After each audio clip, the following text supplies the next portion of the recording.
நேயர்களுக்கு வணக்கம். இன்று நம்முடன் நேர்காணலில் இணைந்திருப்பவர் விஜய் ஆதவன் அவர்கள். வாங்க அவங்ககிட்ட பேசலாம். வணக்கம். வணக்கம் சார். இப்போ விஜய் அவர் ஒரு மெயின் டாப்பிக்காக இருக்காங்க. அவங்க பண்ணுற பிரச்சாரத்துக்கெல்லாம் நிறையவே கூட்டம் வருது, அதே நேரத்தில் நல்ல ரெஸ்பான்ஸும் இருக்குது. இதை நீங்கள் எப்படி பார்க்குறீங்க? இந்த கூட்டம் ஓட்டாக மாறுறதுக்கு வாய்ப்பு இருக்கா? அந்த கூட்டத்தில் எல்லாருக்கும் ஓட்டு இருக்கான்னே முதல்ல தெரியலல்ல. ஏன்னா எல்லாருக்கும் 18 வயசுக்கு மேலே தான் ஓட்டு இருக்குது. அதில் 16-17 வயசு பசங்க, சின்ன பசங்க எல்லாருமே வந்துடுறாங்க. அது எல்லாம் சேர்ந்து தான் அந்த கூட்டம். சரி, ஒரு நடிகராக இருக்கிறவருக்கு கூட்டம் வருதுங்கிறது ஒன்றும் பெரிய புதிய ஒரு விஷயம் இல்லை. அதுவும் இவர் ஒரு உச்ச நடிகராக இருந்தவர். உச்ச நடிகராக இருக்கவருக்கு அந்த மாதிரி ஒரு கூட்டம் வரும்.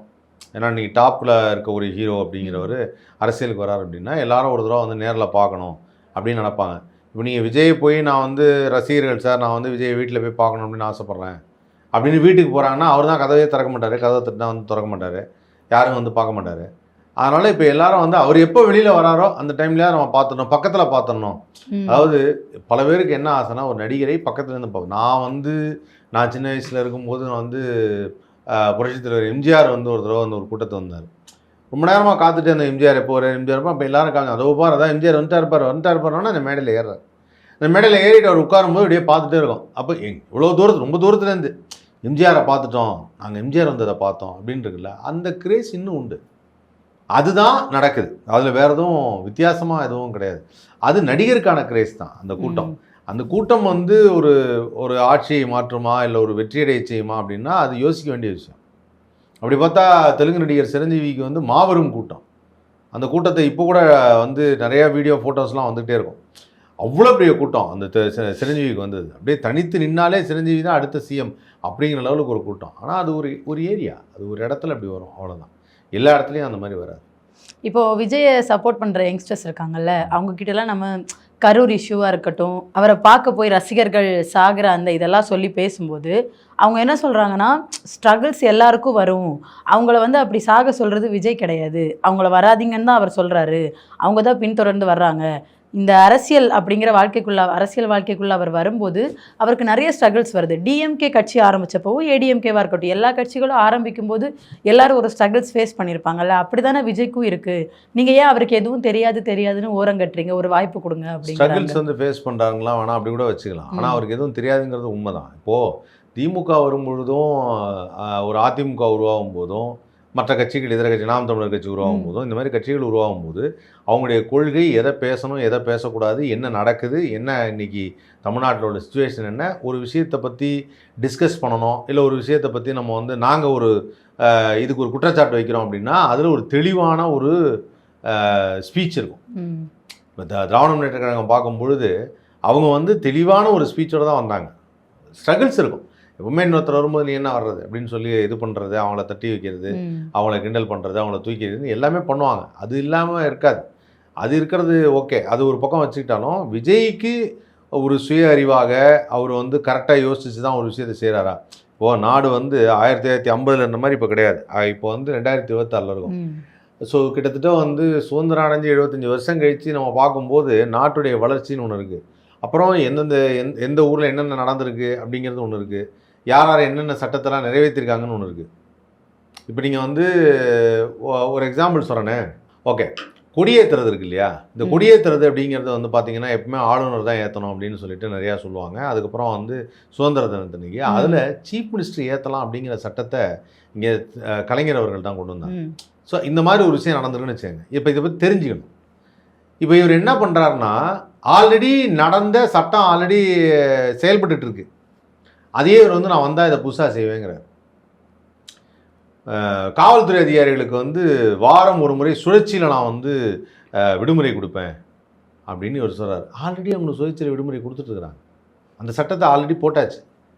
இவர் புதுசாக சொல்கிற மாதிரி ஒன்று சொல்கிறார். அப்போனா என்ன ஆகுதுன்னா, இவருக்கு சுய அறிவாக, இவர் சிந்திக்கிறதாக, இல்லை இவருக்கு எதுவுமே படிக்க மாட்டேங்கிறார், எதுவுமே தெரிஞ்சிக்க மாட்டேங்கிறாரு அப்படிங்கிறதான் சொல்ல வரேன். ஸோ இதை பற்றி தெரிஞ்சுக்கணும். நீங்கள் அரசியலுக்கு வரணும் அப்படின்னாலே அரசியலை பற்றி தெரியணும், யார் என்ன பண்ணுறாங்கன்னு தெரியணும், அவங்களோட பேக்ரவுண்டு தெரியணும், இவங்க என்ன பண்ணியிருக்காங்கன்னு தெரியணும். ஒவ்வொரு இடத்தையும் அதை பற்றி நம்ம பேசணும். அது மாதிரி இவங்க யாரும் பேசுகிறதே கிடையாது. அதுதான் பெரிய சிக்கல். அதில் இவர் என்ன நினச்சிட்டாருன்னா, ஆதவர்ஜுனா உள்ள வரும்போது படித்தவர் அவர் பேசுவார், புஷி ஆனந்துக்கு அரசியல் இருக்குது அவர் பேசுவார், ராஜ்மோகனராக தமிழ் பேச்சுங்க மூச்சிலேருந்து வந்திருக்காரு, அவர் நல்லா கதை கதையாக பேசுவார்னு இவர் நினச்சிட்டு இருக்காரு. இவங்க யாருக்குமே அதனுடைய பொது அறிவு இல்லைங்கிறது உள்ளே வந்ததுக்கப்புறம் தான் எனக்கே தெரியுது. நான் பார்க்கும்போது ஆதவர்ஜுனா பார்க்கும்போது பெரிய ஏதோ படித்தவர் போல இருக்கு, நிறைய தெரியும் போல இருக்குன்னு தான் நினச்சேன். இந்த சில பேர் தோற்றத்தை பார்த்து இடப்படாதுன்னு, தோற்றத்தை பார்த்து அப்படி தான் இருந்தது. ஆனால் உள்ளே வந்ததுக்கப்புறம் பேசும்போது தானே தெரியுது. அதாவது தொண்டர்களை நம்ம போய் தெரியாமல் போயிட்டு அந்த ரசிகர்களை தற்கூரின்னு சொல்லிட்டோன்னு, தற்கூரியே இவர் தான்.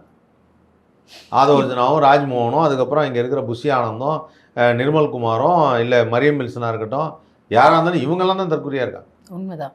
புஷி ஆனந்த் இப்போ 2 நாள் முன்னாடி ஒரு இன்டர்வியூ கொடுத்துருந்தாங்க. அதில் வந்து ஏற்கனவே நீங்கள் எம்எல்ஏவாக இருந்து நிற்கீங்க, அந்த எக்ஸ் எம்எல்ஏ அப்படிங்கிற பேர் இந்த அரசியல் பயணத்தில் உங்களுக்கு உதவுதான்னு கேட்டதுக்கு அவர் சொல்லியிருக்காரு, நான் எம்எல்ஏவாக ஜெயிச்சப்போ கூட தலைவர் முகத்தை காட்டி தான் ஜெயித்தேன் அப்படின்னு சொல்லியிருக்காரு. எந்த தலைவர் முகத்தை? விஜய் தான் சொல்கிறாங்க. அப்படி ஓ, அப்போ இவர் வேற கட்சியில் இருந்தப்பையும் தலைவர், ஏன்னா விஜய் கிட்ட ஒர்க் பண்ணிட்டு இருந்தாரான்னு தெரில. அப்போ தலைவர் முகத்தை காட்டி தான் நான் ஜெயிச்சேன்னு சொல்றாரு. அப்போ விஜய் இங்கேயும் தமிழ்நாட்டிலே ஜெயிக்கிறதுக்கு வாய்ப்புகள் அந்த மாதிரி இருக்குல்ல, அவர் முகத்தை காட்டி அவரோட வேட்பாளர்கள் ஜெயிக்கிறதுக்கு. அவர் முகத்தை காட்டி ஜெயிக்கிறதுக்கு அது பாண்டிச்சேரி ஒரு சின்ன இடம். சரி, எப்படின்னா தமிழ்நாட்டை பொறுத்த வரைக்கும், சென்னையை பொறுத்த வரைக்கும் வந்து பார்த்தீங்கன்னா அந்த நடிகரோட கிரேஸ் எல்லாம் கம்மி தான். ஏன் அப்படின்னா நம்ம வந்து அடிக்கடி சென்னையை பொறுத்த வரைக்கும் கம்மினாலும் தமிழ்நாடு முழுக்க விஜய் போகிற இடங்கள்ல கூடுற கூட்டத்தை பார்த்தா கம்மியாக இருக்கு. அதுதான் சொல்ல வரேன். ஆக்சுவலாக என்னன்னா இப்போ கிரேஸ் எப்படி இருக்குன்னு பார்த்தீங்கன்னா, இப்போ நீங்கள் சென்னையில் நேற்று கோடம்பாக்கத்து பக்கத்தில் அந்த பிரிட்ஜில் பிரச்சாரத்துக்கு வந்து கையாடிட்டே இருந்தார், யாருமே பார்க்கல. கோடம்பாக்கத்தில் அவங்க பார்க்காத நடிகரே கிடையாது. புரியுதா உங்களுக்கு? அவங்க வந்து என்டி ராமாராவ் காலத்துலேருந்து ஆரம்பித்து எல்லா நடிகரையும் பார்த்துருக்காங்க. யார் இது விஜயா? சரி சரி போயிட்டு வந்துட்டாங்க. அதுதான் வந்து இங்கே உள்ள சிச்சுவேஷன். இப்போ அதே டவுன் சவுத்தில் பார்க்கும்போது தூத்துக்குடியில் அதிகமான கூட்டம் கூடுச்சு அப்படின்னு பார்த்தீங்கன்னா, தூத்துக்குடியில் நார்மலாக வந்து ஒரு கலை நிகழ்ச்சி நடக்கிறது கூட ரொம்ப ரேராக தான் நடக்கும். அப்போ அங்கே போகிற ஆர்டிஸ்ட் எல்லாமே ரொம்ப தூரமாக இருக்குது. நிறைய பேர் சில ஆர்டிஸ்ட் போவாங்க, சில ஆர்டிஸ்ட் போயிருக்க மாட்டாங்க, அந்த மாதிரி நிறையா இருக்குது. அப்போ அங்கே போகும்போது என்னென்னா விஜய் வந்திருக்காரா அப்படின்னு தூத்துக்குடியில் பயங்கரமான கூட்டம். ஏன்னா அவங்க they are not in the easy reach to C all the actors. இங்கே வந்து எல்லாரையும் பார்க்குறதுக்கான ஈஸி ரீச்சில் இல்லை. இன்றைக்கும் வந்து வெளியூர்லேருந்து வந்தோன்னா ஏங்க எங்கள் ஷூட்டிங்கில் எங்கே நடக்குதுங்க கூப்பிட்டு போங்கன்னு. சென்னையில் இருக்கவங்க யாராவது ஒருத்தர் கேட்பாங்கன்னா கேட்க மாட்டாங்க, வேலை இருக்குப்பா விட்டுருப்பான்னு. ஏன்னா அவங்களுக்கு தெரியும் தான் தெருவில் நடந்திருக்கோம், தான் வீட்டு பக்கத்தில் நடந்திருக்கோம், எல்லாமே நடந்திருக்கும். இது ஒரு கிரேஸ் வந்து ஃபஸ்ட்டு நம்ம தெரிஞ்சுக்கணும். தமிழ்நாட்டில் ஏன் டவுன் சவுத்தில் கூட்டம் ஜாஸ்தியாக வருது, அதே சமயத்தில் சென்னையில் வரும்போது கூட்டம் வந்து நார்மலாக இருக்குது. வரலன்னு நான் சொல்ல மாட்டேன், நார்மலாக இருக்குது. அதுக்கு ரீசன் என்ன அப்படின்னா இங்கே அதுதான். ஏன்னா ஒரு நடிகரை பார்க்குறதுங்கிறது ஒன்று சாதாரண விஷயம் இல்லை. அவங்க ஆடி லான்ச்சில் பார்த்துருப்பாங்க, வடபழனி சிக்னலில் பார்த்துருப்பாங்க, கோடம்பாக்கம் ரயில்வே ஸ்டேஷன் பக்கத்தில் பார்த்துருப்பாங்க, எங்கேயா பார்த்துருப்பாங்க. ஆனால் அது மாதிரி கிடையாது அவுட் சைடில். புஷி ஆனந்த் வந்து இது மாதிரி ஃபோட்டோ காமிச்சு நாங்கள் ஜெயிக்கிறோம் தலைவர் தான் அப்படின்னாலும் அது ஒரு கணிசமான ஓட்டை மட்டுமே தரும். பாண்டிச்சேரி மாதிரி ஒரு இடத்துல வந்து அவ்வளோ ஒரு ஓட்டு தந்தது அப்படின்னா, தமிழ்நாடு மாதிரி இருக்கிற மக்கள் தொகையில் 8 கோடி பேர் இருக்கிற மக்கள் தொகையில் ஓட்டுரிமை கிட்டத்தட்ட 3 கோடி பேருக்கு இருக்குது அப்படின்னா, அந்த 3 கோடி பேருக்குள்ளே அது பெரிய ரெவல்யூஷன் கிரியேட் பண்ணுமான்னா பண்ணாது. வெறும் ஃபேஸ் கிரியேட் பண்ணாது. இது விஜயோட ஃபேஸ்க்காக மட்டும் அது மட்டும் பண்ணாது. அவங்க ஏதாவது செய்யணும், ஏதாவது சொல்லணும். சரி, அப்போ அதான் சொல்கிறேன், மக்களை நம்ம வந்து ஏமாளிகளாகவும் முட்டாளாகவும் எப்பவுமே நினைக்கவே முடியாது. அவங்களுக்கும் தெரியும், அவங்களுக்கும் இன்றைக்கி வந்து எல்லாம் பார்க்குறாங்க, எல்லாத்தையும் சர்ச் பண்ணுறாங்க, எல்லார் கையிலையும் ஃபோன் இருக்குது, எல்லா விஷயத்தையும் தெரிஞ்சுக்கிறாங்க. அவங்க எது சரி, எது தப்பு, எது நடந்திருக்கு, எது நடக்கலை எல்லாத்தையும் பார்ப்பாங்க. நான் திரும்ப சொல்கிறது என்னென்னா, ஒவ்வொரு தனி மனிதனுக்கும் அவங்களுடைய உரிமை, யாருக்கு ஓட்டு போடணும் அப்படிங்கிறது அவங்களுடைய உரிமை. அவங்க எந்த கட்சிக்கு ஓட்டு போனாலும் போட்டோம். ஆனால் நடந்தது என்ன, ஒரு நாடு முன்னேறுவதற்கு என்ன தேவை அப்படிங்கும்போது நல்ல ஒரு முதல்ல வந்து சோறு இருந்தால் தான் சித்திரம்னு சொல்கிற மாதிரி நம்மளுடைய உடல் ஆரோக்கியம் அதுதான் முதல்ல முக்கியம். உடல் ஆரோக்கியம் முக்கியம். அதுக்கப்புறம் நம்மளுடைய மூளைக்கான கல்வி அறிவு முக்கியம். இது ரெண்டுத்தையும் கடந்த ஆட்சியில் ரொம்ப ரொம்ப சிறப்பாக செயல்பட்டுட்டு வந்தாங்க அதை முன்னேற்றத்துக்கு அப்படிங்கிறதுல எந்த விதமான டவுட்டும் கிடையாது. அப்போது நான் என்ன சொல்லுவேன்னா, இதை கண்டினியூ பண்ண சொல்லுவேன். இதை வந்து இந்த மாற்றம் வேணும், இந்த 5 வருஷத்துக்கு ஒரு தடவை மாற்றிக்கலாம், எனக்கு அவங்கள பிடிக்கல இவங்கள பிடிக்கலன்னு சொல்கிறாங்க இல்லையா, அது மாதிரி பண்ணுறத கொஞ்சம் யோசித்து பண்ணுங்கள். அது வந்து அது வந்து ஒரு நாட்டின் வளர்ச்சிக்கு என்றைக்குமே உதவாது. பல மேலை நாடுகளில் வந்து நம்ம பார்த்து சிங்கப்பூர் போய் பார்த்துட்டு ஆஹா என்ன அருமையான சிங்கப்பூர் பிரமாதமாக இருக்குது அப்படின்னு ஏன் சொல்கிறாங்க அப்படின்னா, பல ஆண்டுகளாக ஒரே ஒருத்தர் தான் ஆட்சி பண்ணிகிட்ருக்காரு. அப்படி அந்த ஒரே கட்சியை சேர்ந்தவங்க இருந்துக்கிறாங்க, எல்லாத்தையும் சீர்படுத்தி வைக்கிறாங்க. அது வந்து நடக்கணும், அது நடந்தால் தான் நல்லது. அதனால தான் சொல்லுவேன், அது வந்து இப்போ இருக்கக்கூடிய இதில் ஒரு கல்வியில் ஒரு கவர்மெண்ட் ஸ்கூலில் படித்த பசங்க எல்லாரும் வந்து இன்றைக்கி நல்ல ஒரு நிலைமைக்கு வராங்க, நல்ல வேலைக்கு போகிறாங்க. ஒரு வேலை வாய்ப்பு இருந்தால், அந்த பசங்களுக்கு கல்வி இருந்தால் மற்ற விஷயங்கள் தோணாது. இப்போ நம்ம வந்து போதைப் பொருள்லாம் வந்து நிறையா பயன்படுத்துகிறாங்க, அதெல்லாம் தடுக்கணும் அப்படின்னு சொல்கிறோம். சும்மா இருந்தால் எல்லாருமே செய்ய தான் செய்வாங்க. எப்பவுமே ஐடில் மைண்ட் வந்து இட்ஸ் டெவில்ஸ் இதுன்னுவாங்கல்ல, அந்த மாதிரி அது வந்து ஒரு ஐடியலாக இருக்கிறதுங்கிறதே பிரச்சனை தான். ஆனால் இப்போ எல்லாரும் கல்வி அது இதுன்னு மாறி மாறி அவங்களுக்குள்ள சிந்தனைகளை வளர்த்துக்கிட்டே போய் நிறைய வேலைகள்லாம் செய்ய ஆரம்பித்தாங்க அப்படின்னாங்கன்னு வச்சுங்களேன். என்டர்டெயின்மெண்ட் ஆரம்பிச்சிட்டான்னு வச்சுக்கோங்க அவங்களுக்குள்ளே, இதெல்லாம் இதுலேருந்து கொஞ்சம் விலகிடுவாங்க. எதுக்காக வந்து ஒரு ஒரு நம்ம ஊரில் கேட்கலாம், சரி எல்லாம் சரி எல்லாரும் ஃபோன் வச்சுருக்காங்க, எல்லாரும் ரீல்ஸ் பண்ணுறாங்க, எல்லாரும் வந்து நைட் நேரத்தில் போய் சாப்பிட்றாங்க, ஏன் சார் இப்படிலாம் இருக்குது அப்படின்னா, இங்கே வந்து ஒவ்வொருத்தரையும் வந்து கீப் தெம் என்டர்டெயின்டு அப்படின்னு ஒரு விஷயம் இருக்குது.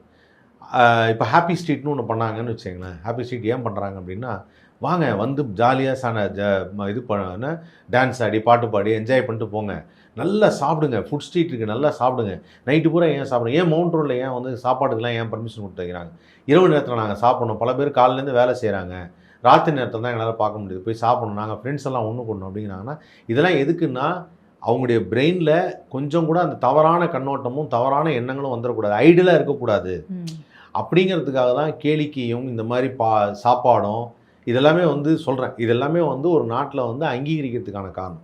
சிங்கப்பூரில் அதான் பண்ணாங்க. சிங்கப்பூரில் வந்து ராத்திரி 2 மணி வரைக்கும் நீங்கள் சாப்பிட்லாம், இரவு முழுவதும் ஜெகஜோதியாக இருக்கும். அப்போ என்னென்னா அவனுக்கு ஏதோ ஒன்று ஒரு பர்ச்சேஸ் பண்ணணும், ஒரு வேலைக்கு போகணும், நம்ம இன்றைக்கி ராத்திரி எனக்கு ஒர்க் இருக்குது அப்படின்னு ஏதோ ஒன்று இருக்கும். அவனுக்கு அந்த மைண்டு டைவர்ஷனுங்கிறது ஒரு இந்த மாதிரி தவறான வழியில் டைவெர்ட் ஆகிறதுங்கிறது வராது. ஆனால் ஒரு இடத்துல வேலையே இல்லை, ஒன்றுமே இல்லை, என்டர்டெயின்மெண்ட்லாம் இல்லை, 8 மணிக்கு மேலாம் கம்முனுக்குறாங்க, எதுவுமே இல்லை, கல்வி வந்து நார்மலாக இருக்குது, எதுவுமே இல்லைனா மைண்டு டைவெர்ட் ஆகிட்டே இருக்கும். இன்றைக்கி தான் ஸ்கூலுக்கு தான் நம்ம போகலையே, ஸ்கூல் தான் சரியில்லையே, ஸ்கூலில் போய் நம்ம வேறு ஒன்று பண்ணலாம் அப்படின்னு தோண ஆரம்பிச்சோம். அப்போ யாருக்கு நீங்கள் வந்து எதை நீங்கள் செலக்ட் பண்ண, அதான் சொன்னேன், நன்றாக இந்த நாட்டை சீரமைக்க செய்தவருக்கு உங்கள் ஓட்டா, இல்லை செய்கிறேன்னு சொல்கிறவங்க மேலே உங்களுக்கு நம்பிக்கை இருந்தால் உங்கள் ஓட்டா, இதான் நீங்கள் டிசைட் பண்ணணும். ஒருத்தர் நான் செய்கிறேன் நானும் செய்வேன் இதை அப்படின்னு சொன்னார்னா உங்களுக்கு நம்பிக்கை இருந்தால் நீங்கள் செய்யுங்க. ஆனால் அதுலேயே நான் தாவேக்காவை வந்து செலக்ட் பண்ண வேணான்னு ஆணித்தரமாக ஏன் சொன்னேன் அப்படின்னா, அவங்களுக்கு சுய அறிவும் இல்லை, பொது அறிவும் இல்லை, அவங்கள்ட்ட நீங்கள் நினைக்கிற எதுவுமே இல்லை. மற்ற கட்சிக்கிட்டெல்லாம் அது கொஞ்சம் கொஞ்சமாவது இருக்குது, இவங்கள்ட்ட நீங்கள் நினைக்கிற எதுவுமே இல்லை. அதனால் முதல்ல நீங்கள் வந்து இவங்கள அவாய்ட் பண்ணணும், இப்போ அவாய்ட் பண்ணணும். இவங்க வரணும்னா இன்னும் நிறையா கற்றுக்கணும், நிறையா கற்றுக்கிட்டு வந்தாங்கன்னா அப்புறம் வேறு, அந்த டெசிஷனே வேறு. ரெண்டாவது நம்ம ஏன் வந்து ஒரு சில கட்சிகளை வந்து வேணான்னு சொல்கிறோன்னா, தமிழ் என்பது வந்து மிக மிக மிக தொன்மை வாய்ந்த ஒரு மொழி. தமிழுடைய மரபும் தமிழர்களுடைய அந்த பண்பாடும் அப்படிங்கிறதும் வந்து பாராட்டுக்குரியது. அது வந்து ஒரு சிறப்பான ஒரு அம்சம் உலக நாடுகள் எல்லாத்தையும் கம்பேர் பண்ணும்போது. அப்படி இருக்கக்கூடிய தமிழையே அழிச்சிட்டு தமிழை வந்து ஒதுக்கிட்டு 3வது மொழியை கொண்டு வர நினைக்கும் ஒரு மத்திய அரசை சேர்ந்த அந்த கட்சிக்கு நம்ம ஆதரவு கொடுக்குறோம் அப்படின்னா நம்ம நாடு அழிஞ்சு போயிடும், நம் இனம் அழிஞ்சு போயிடும், நம்மளுடைய மொழி அழிஞ்சு போயிடும். மொழி அழிய அழிய ஃபஸ்ட்டு மொழியை நீங்கள் கற்றுக்காமல் போயிட்டீங்க, மொழி அழிஞ்சிருச்சுன்னா அந்த மரபு அழிஞ்சு போயிடும். அதை ஒரு தமிழனாக இருக்கக்கூடிய ஒவ்வொருத்தரும் அதை மனசில் வச்சு அவங்கள ரிஜெக்ட் பண்ணணும் அப்படிங்கிறது தான் என்னுடைய வேண்டுகோள். வேறு எதுவுமே கிடையாது. அவங்க நமக்கு ஹெல்ப் பண்ண மாட்டேங்கிறாங்க. என்றைக்குமே தமிழ்நாட்டுக்கு ஒரு ஹெல்ப் வேணும். இன்றைக்கி இந்தியாவுக்குள்ளே இருக்குது தமிழ்நாடு, நம்ம ஒன்றும் தனிநாடு இல்லைல்ல, இந்தியாவுக்குள்ளே இருக்குது, நமக்குன்னு ஒரு ஹெல்ப் வேணும். அவங்க எதுவும் பண்ண மாட்டேங்கிறாங்கல்ல. அப்படி பண்ணாதவங்கள நம்மளை ரொம்ப, அதாவது வந்து ஜென்ரலாக சொன்னேன், இப்போ எல்லாருக்கும் வந்து கடவுள் நம்பிக்கை இருக்குது, கடவுள் நம்பிக்கை இல்லாதவங்க இது மாதிரி 2 பேர் இருக்குது, 2 பிரிவினராக இங்கே இருக்காங்க அப்படின்னு வச்சுப்போம். என்னுடைய ஒரு பாயிண்ட் என்னென்னா, கடவுள் நம்பிக்கை இல்லாதவங்க இருக்கிறவங்கள ரொம்ப போட்டு சொன்ன வேணான்னு, அவங்க விட்டுருங்க, அவங்க சாமி கும்பிடனா விட்டுருங்க, உங்களுக்கு பிடிக்கலன்னா விட்டுருங்க. ஆனால் நீங்கள் போய்ட்டு அவங்கள போட்டு ரொம்பவும் சொல்ல வேண்டாம். அதுதான் ஒரு என்ன சொல்கிறேன்னா, ஒரு நாத்திகனுடைய பண்புன்னா அதுதான். எனக்கு பிடிக்கல, உங்களுக்கு இஷ்டம் வந்தவன், அதுதான் வந்து உயரிய பண்பு என்னை பொறுத்தவரை. அதே மாதிரி இங்கே சாமி கும்பிட்றவங்க வந்து திருப்பி வந்து நீங்கள் போய் கும்பிடுங்க, இதெல்லாம் நீங்கள் செய்யுங்க, நீங்கள் ஜோசியம் பாருங்கள், இப்படி நடந்துக்கங்கன்னு சொல்லி ஃபோர்ஸ் பண்ணுறதுக்குல அது கூடாது. ஆனால் இவங்க எல்லோரும் ஃபோர்ஸ் பண்ணுறாங்க. அதுவும் நீ இந்த சாமி தான் கும்பிடணும்னு ஃபோர்ஸ் பண்ணுறாங்க. இதுதான் ஒன்று. திருப்பரங்குன்ற இஷ்யூ எடுத்துக்கிட்டோம் அப்படின்னா, திருப்பரங்குன்ற இஷ்யூவில் வந்து என்ன ஆச்சு, அந்த ஒரு ஸ்தூபி இருந்தது, அந்த ஸ்தூபியில் தீபம் ஏற்ற, அது ரொம்ப நாளாக வந்து அந்த சைட் இருந்தது. பல ஆண்டுகளாக திருப்பரங்குன்றத்தில் ஒரு இடத்துல விளக்கேற்றிட்டு இருக்கிறாங்க, ரொம்ப நாளாக ஸ்தூபி இருந்தது. அது ஒரு முஸ்லீம் ஏரியாவில் இருக்கு இல்லையா? இல்லை அதுவும் எங்களுக்கு சேர்ந்தது தான், நான் அங்கே தான் தீபம் ஏற்றுவோம்னு சொல்கிறது இருக்குல்ல, அது வேணுன்ட்டே ப்ராப்ளத்தை உண்டு பண்ணுறது. புரியுதுங்களா உங்களுக்கு? எனக்கு தெரிஞ்சு அது வந்து அவங்க எதுவும் பண்ணலை. இப்போ நம்ம என்னன்னா காலகாலமாக சகோதரர்களாக இருந்து எல்லாரும் வந்து சகோதரத்துவத்தோடு இங்கே எல்லாரும் பழகிட்டு இருந்தா அவங்கள போட்டு வேணுன்ட்டே போட்டு டார்ச்சர் பண்ணுறது. ஸோ அந்த திருப்பரங்குன்ற விஷயம் எடுத்துக்கிட்டிங்கன்னா அந்த ஜிஆர் சுவாமிநாதன் வந்து டப்புன்னு வந்து இல்லை தீபம் ஏற்றலாம் அப்படின்னு சொன்னோன்னா கடைசியில் பார்த்தா அவர் ஆர்எஸ்எஸ்ஐ சேர்ந்தவராக இருக்கிறாரு. அப்புறம் அவர் கொடுத்த தீர்ப்பு எதுவுமே சரியில்லைன்னாங்க. அப்புறம் எல்லாம் வந்து அவங்கள எல்லாத்தையுமே நிராகரிக்கணும்னாங்க. இப்போ அப்படியே அந்த கேஸ் நிலையில் அப்படி இருக்குது. இப்போ இதெல்லாம் தேவையில்லாத விஷயம். ஏதாவது என்னென்னா எங்கேருந்தும் வந்த ஒருத்தன் ஏன் சாமி எப்படி கும்பிடணும்னு அவன் சொல்லிகிட்டு இருக்கான். அது வந்து நான் ஏற்றுக்கிறதாவே இல்லை. காலகாலமாக எங்கள் மக்கள் வந்து முருகரை கும்பிட்றாங்க, அவங்க குலசாமியை கும்பிட்றாங்க, சிவனை கும்பிட்றாங்க, பெருமாளை கும்பிட்றாங்க, அவங்க கும்பிட்டு போகிறாங்க. இவங்களோட இது இவன் வந்து சொல்லி அந்த இடத்துல வந்து இல்லை இங்கே நாம தான் அப்படின்னா இது ஒரு அயோத்தியாக மாறும்னு சொல்லி பிரச்சாரத்தில் இவர் நம்ம எச்ராஜா சொல்கிறார். அது ஒரு கலவரம். அது ஆக்சுவலாக அயோத்தியில் நடந்ததும் கலவரம். அவங்கள போட்டு அடித்து அந்த பாபர் மசூதி இடித்து அதுக்கப்புறம் அதில் பல ஆண்டுகள் கேஸ் நடத்தி அதுக்கப்புறம் அவங்க கோயில் கட்டுறதுன்னு இருக்குல்ல, அது வந்து இதுதாம்மா இன்றைக்கி வந்து உலக நாடுகள் எங்கேயுமே பிரச்சனையாக இருக்கக்கூடிய விஷயமே அதான். உலக நாடுகள் போருமே அதே காரணத்துக்காக தான் வருது, அதே மாதிரி தான் வருது. அது ஆரிஜின் என்னன்னு பார்த்தா அதான் ஆரிஜின். ஸோ அதெல்லாம் வந்து பார்க்குறப்ப இல்லை நம்முடைய தமிழ்நாடுங்கிறது ஒரு அமைதியான ஒரு நாடு. இந்த நாட்டில் நிறைய பேர் வந்து தமிழ்நாட்டில் வந்து நிறைய எல்லா மதத்தினரும் நல்ல நண்பர்களாக தான் இருக்கிறாங்க. அவங்களுக்கு நடுவில் இவங்க எல்லாரும் வந்து சேர்ந்து கலகத்தை மூட்டி விடுறதுக்காக ஒரு கட்சி வந்து மத கொள்கைகளை மட்டுமே அடிப்படையாக வச்ச ஒரு கட்சி வருது அப்படின்னா அதை நான் எதிர்க்க வேண்டும்னு தான் நான் சொல்லுவேன். அது என் நாட்டிற்கு நல்லதில்லை. அப்படி நான் யாரையும் வந்து இன்னொருத்தர் உதறி தள்ளிட்டு இன்னொருத்தரால் வாழ முடியாது. அப்படி இருக்கவும் கூடாது. அது மனித மரபே கிடையாது, தமிழரின் மரபும் கிடையாது. தமிழர்கள் அனைவருக்கும் ஒரு நல்ல குணம் என்னென்னா யாரை பார்த்தாலும் ஹெல்ப் பண்ணுவாங்க. அப்போ அதனால தான் அந்த ரீசன்னால தான் இதெல்லாம் மைண்டில் வச்சு ஓட்டு போடுங்க. இவங்களுக்கு சப்போர்ட் பண்ணுறாங்க, இவங்க வேண்டாம், இவங்களுக்கு இருக்காங்க, இவங்க வேண்டாம் அப்படின்னு நம்ம சொல்கிறது. இவங்களுக்கு சுய அறிவு இல்லை, பொது அறிவு இல்லை, அதனால் இந்த தடவை வேண்டாம் அப்படின்னு சொல்கிறதுக்கான ரீசன் அதுதான். இதை மீறி அவங்க என்ன பண்ணுறாங்கன்னு தெரியல. இப்போ கவர்மெண்ட் ஸ்கூல்ஸ் பற்றி சொன்னீங்க. நாம் தமிழர் கட்சியோட தலைவர் சீமான் வந்து எப்போவுமே இங்கே அரசு பள்ளிகள் சரியில்லை அப்படிங்கிற ஒரு குற்றச்சாட்டை அவருக்கு தோணும் போதெல்லாம் வைப்பார். எந்த அளவுக்குனா என் பிள்ளைங்க படிக்கிறதுக்கு ஒரு அரசு பள்ளி கூட இந்த தமிழ்நாட்டில் இல்லை, தமிழ் வழி கல்வியில் இப்போ சேர்க்கறதுக்கு இல்லைன்னாரு. இப்போ அவங்க ஒய்ஃப் கிட்ட ஒரு something public bite or interview மாதிரி கேட்டாங்க. இந்த மாதிரி எப்போவும் சொல்கிறாரு, ஏன் இங்கே உங்கள் பிள்ளைங்களை மட்டும் அரசு பள்ளியில் படிக்க வைக்காமல் தனியார் பள்ளிகளில் ஏன் படிக்க வைக்கிங்கன்னு கேட்கும்போது அவங்க ஒய்ஃப் பதில் சொல்கிறாங்க, இங்கே வந்து அரசு பள்ளிகள் ரொம்ப மோசமாக இருக்குது, ஆனால் ஆளுங்கட்சி வந்து கல்வியில் சிறந்த தமிழ்நாடுன்னு சொல்கிறாங்க. அவங்களுக்கு போட்டியாக இருக்கிற ஒரு கட்சியில் உள்ளவரோட மனைவி இந்த தமிழ்நாட்டில் இருக்கிற ஒரு ஸ்கூல்ஸும் சரியில்லை, என் பையன் படிக்கிற ஸ்கூல் வந்து அந்த ஸ்கூல் மாதிரி எல்லா ஸ்கூலும் மாறணும், அந்த மாதிரி கவர்மெண்ட் ஸ்கூல்ஸ் இருந்தால் மட்டும்தான் எல்லா பிள்ளைங்களும் படிக்க முடியும், மற்றபடி இப்போ இங்கே இருக்கிற அரசு நடத்துகிற பள்ளிகள் எதுவும் சரியில்லை அப்படின்னு அவங்களும் ஒரு விஷயத்த சொல்கிறாங்க. தமிழ்நாட்டில் உண்மையிலே அரசு பள்ளிகளோட நிலைமை அந்த மாதிரி தான் இருக்கா? சரி, அரசு பள்ளிகள் ஆரம்பத்தில் அப்படி இருந்தது. ஆனால் கடந்த இந்த ஒரு 5 ஆண்டுகளாக வந்து அரசு பள்ளிகளுடைய இப்போ அந்த மாடல் ஸ்கூல்லாம் ஒன்று ஆரம்பிச்சிருக்கிறாங்க. இந்த மாடல் ஸ்கூல்லாம் ஆரம்பித்தப்போ வந்து அன்பில் மகேஷ் அவர்கள் வந்து அதில் ரொம்ப தீவிரமாக செயல்பட்டு இந்த அரசு பள்ளிகளை எவ்வளோ தூரம் முன்னேற்றணுமோ, எவ்வளோ சலுகைகள் கொடுக்கணுமோ அவ்வளோ சலுகைகள்லாம் எல்லாமே பண்ணிகிட்ருக்காரு. நான் வந்து நிறைய ட்ரஸ்ட்டு பார்க்குறேன். நிறைய ட்ரஸ்ட்டு வந்து அரசு பள்ளிகளுக்கு என்னென்ன உதவிகள்லாம் செய்யணுமோ அது எல்லாமே செய்கிறாங்க. ஸோ இதில் வந்து கொஞ்சம் கொஞ்சமாக அதான் சொல்லணும், இந்த மாற்றம்ங்கிறது இப்போ நம்ம தமிழ்நாட்டுடைய 8 கோடி மக்கள் தொகையில் 234 தொகுதியில் ஒவ்வொரு வார்டில் இருக்கக்கூடிய அரசு பள்ளிகள் அப்படின்னு நம்ம கால்குலேட் பண்ணால் கூட எத்தனை வார்டுன்னு நம்ம கணக்கு பண்ணால் இத்தனை பள்ளிகள் இருக்குது. இப்போ என் ஏரியாவில் இருக்கிற அரசு பள்ளி வந்து கிட்டத்தட்ட கான்வென்ட் மாதிரி கம்ப்ளீட்டாக கட்டி பெயிண்ட்லாம் பண்ணி பக்காவாக வச்சுருக்கிறாங்க. இதுக்கு முன்னாடி அப்படி இல்லை, இப்போ நடந்திருக்கு. அப்போ நான் இது மாதிரி ஒவ்வொரு ஏரியாவும் பார்க்குறேன். நான் வள்ளுவர் கோட்டம் பக்கத்தில் ஒரு அரசு பள்ளி பார்க்குறேன், ரொம்ப அழகாக நீட்டாக மெயின்டைன் பண்ணி வச்சுருக்காங்க. ஒரு உயர்நிலை பள்ளியை ஊர்களையும் பார்க்குறேன், நல்லா மெயின்டைன் பண்ணி வைக்கிறாங்க. ஸோ இப்போ அரசு பள்ளியை இப்போ தான் டெவலப் பண்ண ஆரம்பிச்சிருக்கிறாங்க. இதை டெவலப் பண்ணிட்டாங்கன்னு வச்சுங்களேன், கண்டிப்பாக ஒரு காலத்தில் வந்து ஒரு எல்லாருமே அவங்க குழந்தைங்கள அரசு பள்ளியில் சேர்க்கலாம் அப்படிங்கிற அந்த எண்ணம் வந்துடும். அதுக்கு அதான் சொல்லலாம், அதுக்கு நாள் வேணும். இவங்க சொல்கிற மாதிரி ஒன்றுமே இல்லைன்னா சொல்ல முடியாது. சரி, அதுக்காக வந்து நான் தனியார் பள்ளி மாதிரியே வரலாங்கிறதுக்கு அந்த ஸ்டாண்டர்டுக்கு வர்றதுக்கு கொஞ்சம் டைம் ஆகும். ஆனால் இவங்க எல்லாரும் இதுக்கான முயற்சியை எடுத்து இந்த 5 ஆண்டில் நிறையா பண்ணுறாங்க. நீங்கள் நான் முதல்வன் திட்டம்னு சொல்லிட்டு எல்லாரும் சொல்லிட்டு இருப்பாங்க, அட்வர்டைஸ்மெண்ட்டில் பார்க்குறோம், எல்லாம் பார்த்துருக்கோம். இல்லை, நான் உள்ளே புகுந்து ஒருத்தரை கேட்டு பார்க்குறேன் எப்படி பண்ணுறாங்கன்னு. அவ்வளோ பேர் தீ மாதிரி வேலை செய்கிறாங்களாம். நான் சொல்கிறது உண்மை. உள்ளே இருக்கவர் ஒருத்தர் சொல்கிறாரு, அவர் இப்போ தான் போயிருக்காரு, அவர் சொல்கிறாரு தீ மாதிரி வேலை செய்கிறாங்க. ஆனால் என்னென்னா இந்த பசங்களுக்கெல்லாம் வந்து இன்டர்வியூ அட்டன் பண்ணும்போது எப்படி ஃபேஸ் பண்ணணும்னு தெரில, அதெல்லாம் இப்போ ட்ரெயின் பண்ண வேண்டியதாக இருக்குது. அதெல்லாம் இப்போ ட்ரெயின் பண்ணிகிட்டு இருக்காங்க. சைனாவில் நடக்கக்கூடிய ஒரு போட்டியில், இந்த மாதிரி டெக்னிக்கலாக நடக்கக்கூடிய ஒரு போட்டியில் நான் முதல்வன் திட்டத்தின் மூலிமா வந்து மாணவர்கள் போய் கலந்துட்டுருக்காங்க. தமிழ்நாடு முதல் இடத்துக்கு வந்திருக்கு. எத்தனை பேருக்கு தெரியும்? நம்ம ஊரில் இருக்கக்கூடிய அரசு பள்ளியில் படித்த மாணவர்கள் நான் முதல்வன் திட்டம் மூலிமா பயன்பெற்று ஜப்பானில் போய் வேலை பார்க்குறாங்க. எத்தனை பேருக்கு தெரியும்? ஸோ இதெல்லாம் இது வந்து அந்த அனுபவிச்சவங்களுக்கு தான் புரியும். நான் மறுபடியும் நான் சொன்னேன், உலக நாடுகளுக்கு போகிற அளவுக்கு தகுதி வந்து தமிழ்நாட்டிலேருந்து எல்லாருக்கும் வந்து ஏற்படுத்தி தராங்கன்னா அதுவே பெரிய விஷயம். உலக நாடுகளில் நிறைய நாடுகளுக்கு போகும்போது தான் அவங்களுக்கு வந்து நிறைய விஷயங்கள் புரிய வரும், நிறைய தெரிய வரும், நிறையா வந்து உங்களுக்கு படிப்பறிவு ஜாஸ்தியாகும், நாலேஜ் டெவலப் ஆகும், மற்ற நாடுகளில் எப்படி இருக்காங்கன்னு பார்ப்போம். அப்போ தான் நம்மளை முன்னேற்றிக்க முடியும். அப்படி ஒரு வாய்ப்பை இந்த ஊரில் இருக்கிறவங்க நான் ஒரு அதுக்குன்னு அரசாங்கம் வந்து ஒரு நான் முதல்வன் திட்டம்னு ஒன்று வச்சு அதை ஏற்பாடு பண்ணி அயலகம் போகிறதுக்குன்னு சொல்லி தனியாக ஒன்று பண்ணுறாங்க அப்படின்னு வச்சுங்களேன், அதுவே பெரிய விஷயம். இது டெவலப் ஆகணும் அப்படின்னா இன்னும் 5-10 வருஷங்கள் இவங்க தொடர்ந்து அதை செயல்படுத்தணும். அப்போ செயல்படுத்துறதுக்கு இவங்க இருக்கணும்.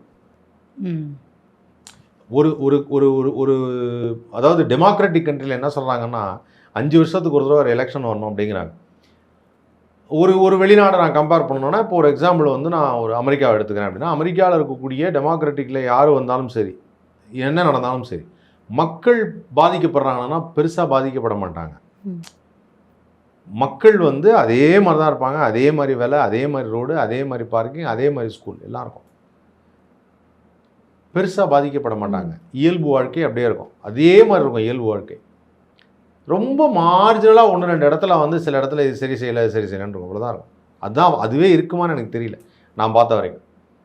இப்போ நம்ம ஊரில் எப்படின்னா ஒரு ஒரு ஒரு ஒரு அரசாங்கத்தை இன்னொரு அரசாங்கம் மாறுது, வேற ஒருத்தவங்க வராங்க அப்படின்னா இயல்பு வாழ்க்கை ஃபுல்லாக பாதிக்கப்பட்டிருக்கு. இப்போ நீங்கள் சும்மா ஒரு வளசராக விருகமாக எடுத்துக்கிட்டிங்கன்னா, இது போன அரசாங்கத்தில் அவங்க குப்பை தொட்டி இங்கே வைக்க சொன்னாங்க, இந்த தடவை வேறு பக்கம் வைக்க சொன்னாங்க. அப்புறம் இல்லைங்க இது அவங்க வச்சதுங்க அந்த கடை, இது இவங்க வைக்கிறது இல்லை, இது இவங்க மாற்றி வைக்க சொன்னாங்க. திட்டங்களை முடக்கிறது வரைக்கும், திட்டங்களை முடக்கிறது எல்லாத்தையுமே முடக்கிடுவாங்க. காலகாலமாக நடந்துட்டு இருக்கிறது என்னென்னா, இது நிறைய பேருக்கு தெரியாது. அதான் சொல்கிறேன், நிறைய பேருக்கு என்னென்னா எல்லாரும் என்ன நினைக்கிறாங்கன்னா, இவங்கெல்லாம் என்ன பெருசாக செஞ்சுட்டாங்க அப்படின்னு நினைக்கிறாங்க. கலைஞர் அவர்கள் வந்து உழவர் சந்தைன்னு ஒன்று கொண்டு வந்தார். உழவர் சந்தை கொண்டு வந்தப்போ வந்து எல்லாரும் வந்து அதை வந்து மேக்ஸிமம் நீங்கள் எல்லா இடத்துலையும் பாருங்கள், அந்த உழவர் சந்தை இப்போ சரியாக செயல்படாது.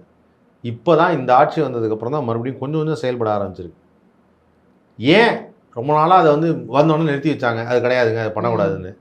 கரெக்டாக இது வந்து நடந்தது 96லேருந்து 2001 உழவர் சந்தை கொண்டு வந்தாங்க.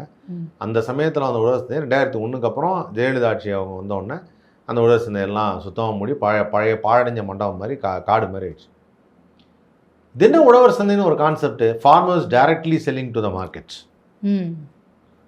பயிரிடுறவனே நேராக வந்து விற்பனைக்கு வர்றான். இது என்ன அப்படின்னு பார்த்தா, நான் அமெரிக்கா போயிருக்கிறேன், வாஷிங்டன் டிசியில் ஆரம்பித்து எல்லா இடத்துலையும் ஃபார்மர்ஸ் மார்க்கெட்னு ஒன்று இருக்குது. நேராக போகிறேன், காரில் எழுது, என்னங்க அது ஃபார்மர்ஸ் மார்க்கெட், எவ்ரி வீக் நடக்கும், இவங்கெல்லாம் வந்து இங்கே கொடுப்பாங்க, வாங்கிட்டு வரலாம், நல்ல ஃப்ரெஷ்ஷான காய்கறி. சூப்பர். இடைத்தரகர்னு ஒருத்தர் இல்லாதது நல்ல விஷயம் தானே. அந்த இடைத்தரகர் இல்லாமல் ஃபார்மருக்காக செஞ்ச ஒரு நல்ல விஷயம் இருக்குல்ல, அதை கண்டினியூவே பண்ணல. ஏன்னா ஆட்சி மாறிடுச்சு. உங்களுக்கு புரியுதா?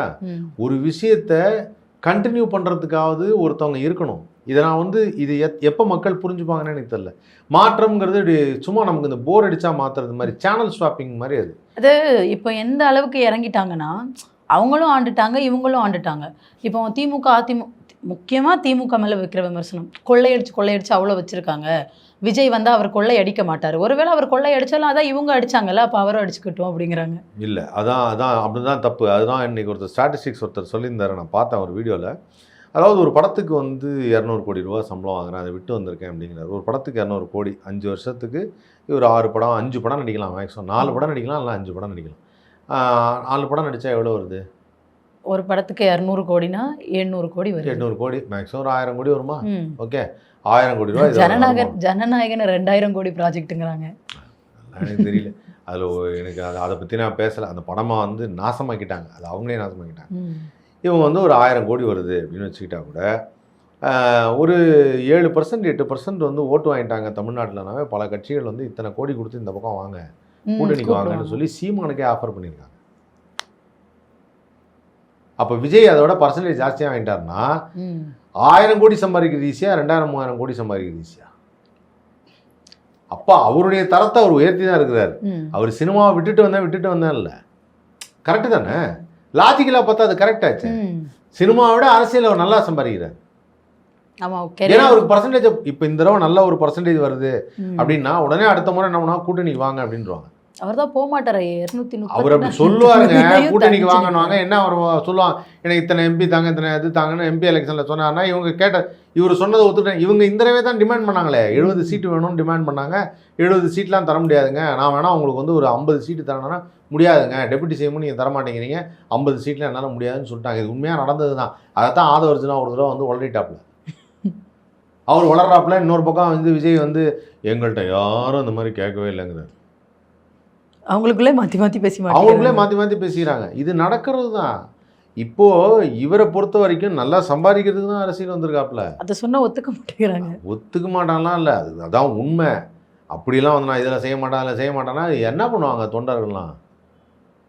அண்ணன் வந்தால் மாற்றம் வரும். சிவாஜி படத்தில் வர்ற மாதிரி தமிழ்நாடு க்ளீன் ஆயிரும். அப்படிலாம் எதுவுமே ஆகாது. தமிழ்நாடு க்ளீன் ஆகணும்னா முதல்ல நல்லா தெரிஞ்சுக்கங்க, ஒவ்வொரு ஏரியாலையும் மக்கள் எல்லாரும் சேர்ந்து அவங்க ஏரியாவை சுத்தமாக வச்சுக்கும் போது தான் க்ளீன் ஆகும். முதல்ல க்ளீன்ங்கிறது குப்பையை போடாமல் வச்சுக்கிறது, இதுலேருந்து தான் ஆரம்பிக்கும். அதுலேருந்து ஆரம்பித்தா தான் ஒன்றும் சீர்படும். அதை சீர்படுத்துறதுக்கு இங்கே எதுவுமே பண்ணலை. கடைசியாக ஒரு கேள்வி, என்டிகே சீமான், டிவிகே விஜய், 2 பேரில் யார் பெட்டர் உங்கள் பாயிண்ட் ஆஃப் வியூ? சீமானனை எவ்வளோ பெட்டர். எதனால அப்படி சொல்கிறீங்க? சரி, அவர் ஆரம்பத்தில் அவர் பேசும்போது ரொம்ப வளர்றாரு அப்படின்னு தான் சொல்லிகிட்டே இருந்தாங்க. அவர் இப்போவும் அப்படி தான், எப்போயாவது திடீர்னு வளர்வார், இது பண்ணுவார். ஆனால் அவருடைய எண்ணங்களும் கொள்கையும் ஓரளவுக்கு பரவாயில்ல. இருந்தாலும் அவர் ரொம்ப சூப்பர்னு நான் சொல்ல மாட்டேன். இவருக்கு அவர் பெட்டர்னு, அவ்வளோதான். அதாவது ஒரு இன்ஜின் வந்து சுத்தமாக வேலை செய்யலை, ஒரு இன்ஜின் ஓரளவு ஓடும், டீசல் போட்டால் ஓடணும்ல, அந்த மாதிரி டீசல். ஆனால் அந்த டீசல் அவர் தவறான இடத்துல இருந்துல வாங்கிட்டு இருக்காரு. இருக்குதான், யார் இல்லைன்னா நம்ம எப்பவுமே வந்து தமிழ்நாட்டில் ஒன்று தானே சொல்லுவோம், இவருக்கு அவர் பெட்டரா அவருக்கு இவர் பெட்டரான்னு தானே போட்டுருக்கீங்க. அப்படி நீங்கள் கேட்டிங்கன்னா யார் பெட்டர்னா இவங்க தான் பெட்டரு, அப்படி இல்லைன்னா 2 பேருமே மோசம்தான்டுவேன். 2 பேருமே வந்து அவ்வளோ ஒன்றும் இன்னும் சிறப்பாக எதையும் செயல்படுத்தலை அப்படின்னு தான் சொல்லுவேன். டீலிமிட்டேஷன் ஒரு பிரச்சனை போயிட்டுருக்கு. எல்லாருமே கிட்டத்தட்ட எனக்கு தெரிஞ்சு நாம் தமிழர் கட்சியாக இருக்குது. டீலிமிட்டேஷன் பிரச்சனையை பற்றி கேள்விப்பட்டோன்னு தான் சொன்னேன். அதாவது தெரிஞ்சோ தெரியாமலோ 2023 ஜூலை மாதம் அமெரிக்காவில் நான் இருக்கும்போது கொல்கத்தாலேருந்து ஒருத்தர் வந்து இந்த டீலிமிட்டேஷனை பற்றி பேசினார். உங்ககிட்ட ஃபுல்லாக ஸ்ட்ரக்சர் போட்டு இதை இத்தனை எம்பி இவங்க இன்க்ரீஸ் பண்ணுவாங்க, இதை இங்கே இன்க்ரீஸ் பண்ணுவாங்க, இதை இன்க்ரீஸ் பண்ணோன்னா இந்த ஸ்ட்ரக்சர் இருந்தாலும் 800 எம்பிஸ்க்கு மேலே வந்துட்டால் இவ்வளோ ஜெயிச்சா போகிறோம், அவங்க ஆட்சி பிடிச்சிருவாங்க, டவுன் சவுத்தை கணக்கிலே எடுத்துக்க மாட்டாங்க. அது அந்த பிரச்சனைக்கு இங்கே ஸ்டாண்ட் எடுக்கிற ஒரு இது இருக்குல்ல. இப்போ முதல்வர் வந்து வீடியோ போட்டு அவரோட எதிர்ப்பை தெரிவிச்சிருந்தாரு. ப்ளஸ் இன்னைக்கு அந்த கருப்பு கொடி போராட்டமும், அதுக்கு வெஸ்ட் பெங்கால், கேரளா எல்லாருமே எதிர்ப்பு தெரிவிக்கிறாங்க. இங்கே வந்து இத்தனை காலம் திமுகவுக்கு போட்டியாக ஆண்டுகிட்டு இருந்த ஒரு கட்சி, அவங்களோட ஸ்டாண்டு மட்டும் வித்தியாசமாக இருக்குது. ஏன்னா அவங்க கூட்டணி வச்சிருக்காங்கல்ல. இல்லை, ஒரு அது ஒரு திராவிட கட்சி, ஒரு பேச்சுக்காக. திராவிட கட்சியெல்லாம் இல்லைங்க, திராவிட கட்சியெல்லாம் வந்து நல்லா கேட்டுக்கங்க. நல்ல இந்த அண்ணான்னு பேசுறது யார் பேசலாம் அப்படின்னா திமுக காரங்க மட்டும்தான் பேசலாம். ஏன்னா அறிஞர் அண்ணாதுரை அவர்கள் துவங்கிய கட்சி திமுக வந்து அது எல்லாருக்கும் தெரியும். அண்ணாதுரை இறந்த பிறகுதான் உருவாச்சு அதிமுக. அவங்க அண்ணான்னு பேசுனா அதுக்காக அண்ணா அதுதான் சொல்கிறாங்க, அவங்கள எழுந்து வந்தாங்கன்னா அண்ணாவே கிளிக்க போகிற யாரை கிட்ட இதெல்லாம் திறந்தீங்கன்னு வரல, அந்த மாதிரி. ஸோ அந்த இது வந்து திராவிட கட்சிகள்னா அது திராவிட முன்னேற்ற கழகம் மட்டும்தான் இப்போதைக்கு இருக்குது. எனக்கு தெரிஞ்ச அதிமுக திராவிட கட்சியில் வரவே வராது. அவங்க திராவிட கட்சின்னு அவங்க சொல்லிக்கிட்டு இவ்வளோ நாளாக சொல்லிக்கிட்டாங்க. நானும் நினச்சேன் அது திராவிட கட்சின்னு. என்னைக்கு போய் அவங்க பாஜகவோட கூட்டணி வச்சு, அதுவும் இன்றைக்கி இருக்கிற நிலமையில், நான் 10 வருஷத்துக்கு முன்னாடி 12 வருஷத்துக்கு முன்னாடி இந்த நிலைமையை பற்றி பேசலை, பாஜகவோட நிலைமையை பற்றி பேசலை.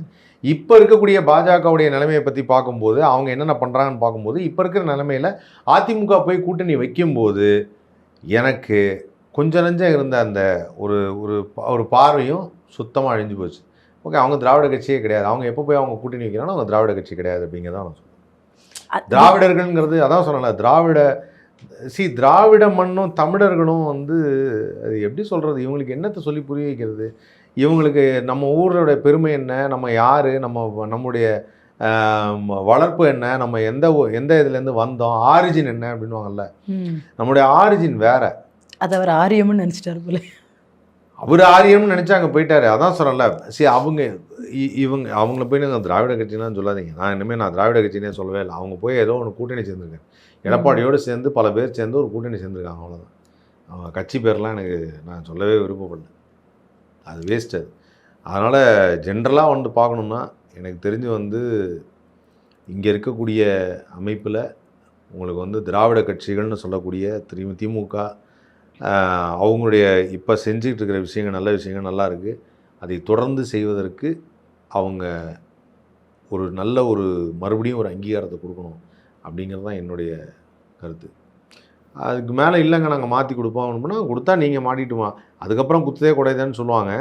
அந்த குத்ததே குடையுதுன்னு சொல்லும்போது மறுபடியும் நம்ம எல்லாரும் உட்காந்து பேசலாம். குடையுதாங்க, வலிக்குதாங்க அப்படின்னு சொல்லி வலிக்குதான்னு சொல்லி பேசலாம். அது எப்படியும் வலிக்கும். எனக்கு என்னென்னா சில விஷயங்களை விட்டோன்னா பிடிக்கவே முடியாது. நம்ம வந்து அந்த இதெல்லாம் நம்ம ஏன் இவ்வளோ தூரம் ஆக்ரோஷமாக அதை பற்றி சொல்லிட்டு இருக்கேன். வரலாறு தெரியாமல் பேசாதீங்க ப்ளீஸ், அதை வந்து இப்படி யோசிக்காதீங்க, இப்படி மாற்றம் வேணுங்கிறதுக்காக போகாதீங்க அப்படின்னு ஏன் பேசிகிட்டு இருக்கோம் அப்படின்னா, ஒன்ஸ் போயிடுச்சுன்னா திருப்பி பிடிக்கிறதுங்க. இல்லை, இவங்களுக்கு என்ன புரியலன்னா, நம்ம இப்போ எல்லோரும் இந்த தமிழ்நாட்டில் எல்லோரும் வேலைக்கு போகிறோம், படிச்சிருக்கோம், ஓரளவுக்கு நல்லா இருக்கும். அதெல்லாம் யார் செஞ்சது, எதனால நமக்கு இதெல்லாம் கிடச்சிதுங்கிறது கூட இப்போ அவங்க என்ன பண்ணியிருக்காங்கன்னு தெரிஞ்சால் தானே அவங்க என்ன பண்ணலன்னு நம்ம பேச முடியும். அவங்க பண்ணியிருக்கிறதே இவங்களுக்கு தெரியலை, நமக்கு இதெல்லாம் கிடைச்சதே அவங்களால தான் கூட அவங்களுக்கு தெரியல. துரதிர்ஷ்டமான ஒன்று என்னென்னா, எப்போவுமே திமுக வந்து நிறைய செய்யும், செஞ்ச எந்த விஷயமும் மக்களுக்கு தெரியவே தெரியாது. இங்கே கலைஞர் எப்பவுமே உண்டு. நான் அதாவது என்னென்னா, இப்போ வரைக்குமே எல்லாருமே இருக்கிற யங்ஸ்டர்ஸ்லாம் பேசும்போது எல்லாத்தையுமே வந்து அவங்கள எப்படி கிண்டல் பண்ணலாம், அவங்கள எப்படி தட்டலாம் அப்படின்னு தான் யோசிச்சுட்டே இருப்பாங்க. அவங்க குடும்ப அரசியல் இப்படி தான் சொல்லிகிட்டே இருப்பாங்க. நான் அந்த குடும்ப அரசியல்னு சொல்லும்போதே நான் ஒன்று சொன்னேன், சரி ஓகேப்பா, பெரிய பிஸ்னஸ்லாம் பண்ணுறாங்க, பிஸ்னஸ் மேன்லாம் இருக்கிறாங்க. தான் கம்பெனியில் வேலை செய்கிற ஒரு நல்ல தொழிலாளிக்கு அவர் கம்பெனியை விற்றுட்டு போயிடுவாரா? கண்டிப்பாக இல்லை. அவர் பையன் பொண்ணுக்கிட்ட தானே கொடுப்பாரு. ஏன் கொடுக்குறாரு? அவங்களுக்கு அவங்க தான் மெயின்டைன் பண்ணுவாங்கங்கிறது தெரியுது. எங்கள் பரம்பரையாக நாங்கள் மெயின்டைன் பண்ணது தான் ஒன்று. எங்களுக்கு கீழே வேலை செஞ்சவங்க நீங்கள் வேலை செய்யறவங்களை பத்திரமா பார்த்துக்கணும். இப்படி தானே பிஸ்னஸ் பண்ணுறாங்க. சரி, இது மாதிரி வந்து ஒரு திராவிட முன்னேற்ற ஒரு ட்ரஸ்ட் அமைக்கப்பட்டு அந்த ட்ரஸ்ட்டில் எல்லாரும் சேர்ந்து ஒருங்கிணைஞ்சு எல்லாரும் முடிவெடுத்து அதுக்குன்னு ஒரு பெரிய டீமாக ஒர்க் பண்ணி ஒரு விஷயத்தை செய்கிறாங்க. இப்போ அவங்க அப்பா ஆள்றாரா, பையன் ஆள்றாரா, இல்லை அவங்க தாத்தா ஆள்றாராங்கிறது முக்கியம் இல்லை, என்ன ஆள்றாங்கிறது தான் முக்கியம். அதை இங்கே மெயின்டைன் பண்ணல. ஏன் ஒரு கட்சி இன்றைக்கி சிதைஞ்சு போச்சே? நீங்கள் சொன்ன அந்த திராவிட கட்சின்னு சொன்னால் அதிமுகவே எம்ஜிஆருக்கு அப்புறம் எங்கே போச்சு? ஜெயலலிதா அம்மாவுக்கு அப்புறம் எங்கே போச்சு? என்டிஏல போயிருக்கு, டெல்லி கிட்ட போயிருக்கு, எங்கேயோ போயிடுச்சு. அது எங்கேயோ போயிடுச்சு, அது ஒழிஞ்சு போச்சு, மறைஞ்சு போச்சு. போட்டின்னு ஒன்று இருந்தால் அப்படி இவங்க 2 பேருக்குள்ளே இருக்கணும்னுங்கிற மாதிரி ஸ்ட்ராங்காக இருந்ததில்ல, எங்கே போச்சு? அது போயிடுச்சே. காரணம் என்ன? நல்ல லீடர் இல்லாதனால. வெறும் லீடரை நம்பி ஒரு கட்சியை இது பண்ண முடியாது. It should have a formation. அதுக்கு ஒரு கட்டுப்பாடு வேணும். அது எங்கேயும் அப்படி கசிஞ்சு இப்படி போயிடக்கூடாது. அதுக்கு ஒன்று வேணும். அதுக்கு ஒரு பலம் தான் அது. அதையே ஒரு குறையாக சொல்லிகிட்டே இருக்கிறாங்க. என்னவோ வந்து இப்போ வந்து என்ன, விஜய் வந்தால் மட்டும் த்ரிஷா ஏன் வந்தாங்கன்னு இப்போ அடுத்தது நம்ம கேள்வி கேட்கலாமா? த்ரிஷா வேற ஒரு குடும்பத்தை சேர்ந்தவங்கன்னு சொல்லுவாங்களா? இப்போ அவங்க சைடில் வேறு யாருமே வந்து பசங்கள்லாம் வர்றதே கிடையாதா? எந்த கட்சியிலுமே பசங்க வர்றது கிடையாதா? வர்றாங்க.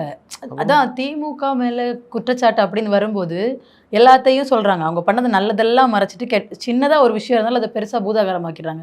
அந்த ப்ரிவிலேஜ் திமுகக்கு எப்போவுமே கிடைச்சதில்லை. அதிமுகக்கு மற்ற கட்சிகளுக்கு இருக்கிற ப்ரிவிலேஜ் திமுகக்கு எப்போவும் கிடைச்சதே இல்லை. அவங்கள ஒரு மேலே ஒரு சாயம் ஒன்று பூசிட்டாங்க. அந்த சாயம் பூசுறது என்னென்னா, அதிமுகனாவே வந்து அது ஒரு ரொம்ப எல்லாரும் வந்து அதில் யார் வேணாலும் தலைவர் ஆகலாம், அந்த ஒரு எளியவன் கூட தலைவன் ஆயிடலாம், எளியவன் கூட தலைவர் ஆகலாம் அப்படிங்கிற மாதிரியான ஒரு கட்சி அப்படின்னு தான் சொல்லிட்டாங்க. சரி பார்ப்போம். இவர் காலில் விழுந்தாரு, அன்றைக்கி இருந்த சிச்சுவேஷனுக்கு தலைவர் ஆகிட்டாரு, ஓகே. இனி எந்த எளியவன் தலைவர் ஆகிறான்னு நானும் பார்க்குறேன். அவர் யாரையும் ஆக விட மாட்டார். இவர் எடப்பாடி போகும்போது என்ன பண்ணுறாருன்னு நானும் பார்க்குறேன். அவர் இருந்தபோதே ஒரு சொந்தக்காரங்க எல்லாத்துக்கும் வந்து அவங்க அந்த கான்ட்ராக்டு அந்த கான்ட்ராக்ட்னு எல்லாத்தையும் கொடுத்து தான் செஞ்சுட்டு தான் இருந்தார். அப்புறம் அது மட்டும் எங்கேருந்து போச்சு? இதெல்லாமே அதான் சொன்னல, இது வந்து இப்போ இந்த கட்சியை குறை சொல்கிறதுக்கோ இந்த கட்சியை நல்லது சொல்கிறதுக்கோலாம் நான் இல்லை. அடுத்து தமிழ்நாட்டில் என்ன நடக்கணும், தமிழ்நாடு எந்த அளவுக்கு முன்னேறணும், நாட்டில் கல்வி எவ்வளோ தூரம் இருக்கணும், மக்கள் எவ்வளோ தூரம் வந்து குழந்தைங்கள்லாம் கல்வி அறிவு பெறணும், அவங்க எப்படி நல்ல வேலை பார்க்கணும், எப்படி தங்களுடைய பொருளாதாரத்தை உயர்த்திக்கணும், அதுக்கு யார் ஹெல்ப் பண்ண போகிறாங்க? அதுக்கு ஆல்ரெடி அவங்க பண்ணிகிட்ருக்காங்க. திட்டத்தை செயல்படுத்தணும், தொடர்ந்து அவங்க திட்டத்தை செயல்படுத்தணும். மீண்டும் ஒரு வாய்ப்பு தருவோம், அதுதான் நான் சொல்ல வர்றது.